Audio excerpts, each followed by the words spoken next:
In his text for Messiah, Jennens cleverly weaves together parts of the Old and New Testaments. It tells the story of Christ from the prophecy of his birth through to his resurrection and the promise of redemption.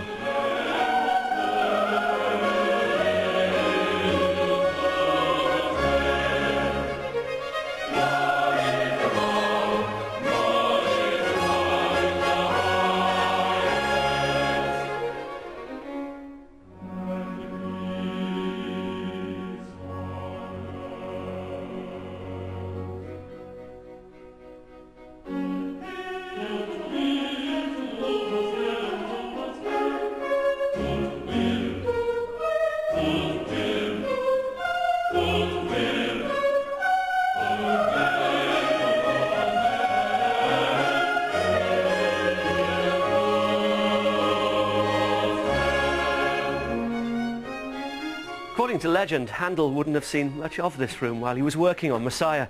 He didn't stop to sleep. There are also stories of the composer's tears mixing with the ink as he wrote, of meals brought by his servant and taken away untouched. Now, whether these stories are true or not, by the end of 1741, Messiah was finished. It had taken Handel just 21 days to write the whole thing.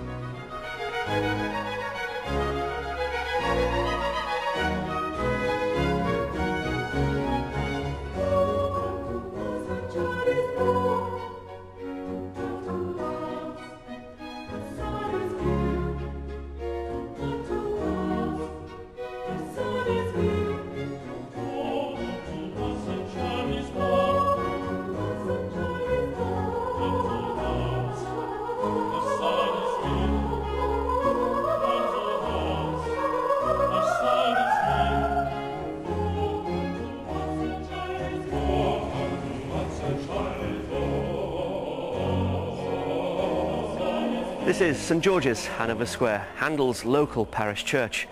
It was completed around the time that he moved into his Brook Street home. He became involved in parish affairs and was consulted on the design of the church organ. As a regular worshipper here, he even had his own pew. But for a few months following the completion of Messiah, Handel's pew was empty. In 1741, he took up an invitation from the Lord Lieutenant of Ireland to visit Dublin.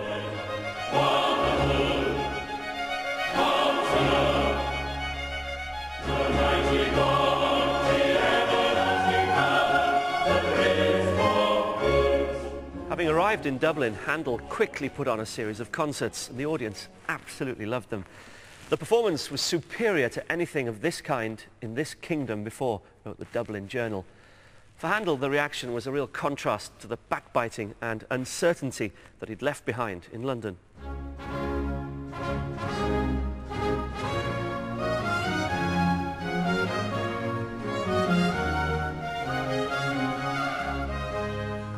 On the 27th of March 1742, the Dublin Journal carried the following advertisement: for the relief of the prisoners in the several jails and for the support of Mercer's Hospital in Stephen Street, will be performed at the Music Hall in Fishamble Street Mr. Handel's grand oratorio called Messiah.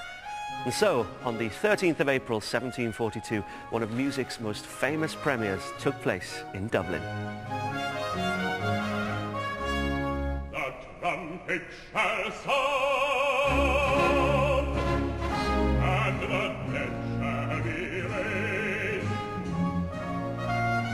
and the dead shall be raised in honor.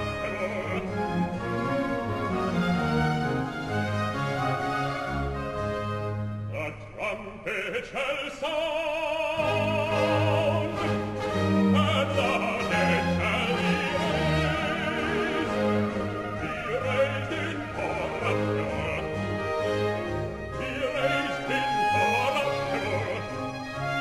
The Dublin premiere was a huge success. 700 people squeezed into a hall built for just 600, and several hundred more gathered on the street outside. The papers went absolutely crazy.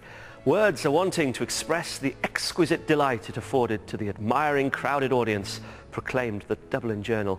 It ravished the heart and ear.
One of the highlights of the Dublin premiere was the performance of the singer Susanna Sibber. She'd recently been divorced in pretty juicy circumstances. She was the talk of society gossips, which probably didn't harm Handel's box office. Her performance certainly won over the audience, and one gentleman in particular. When he heard her sing, he leapt from his seat and shouted, "Woman, for this be all thy sins forgiven thee."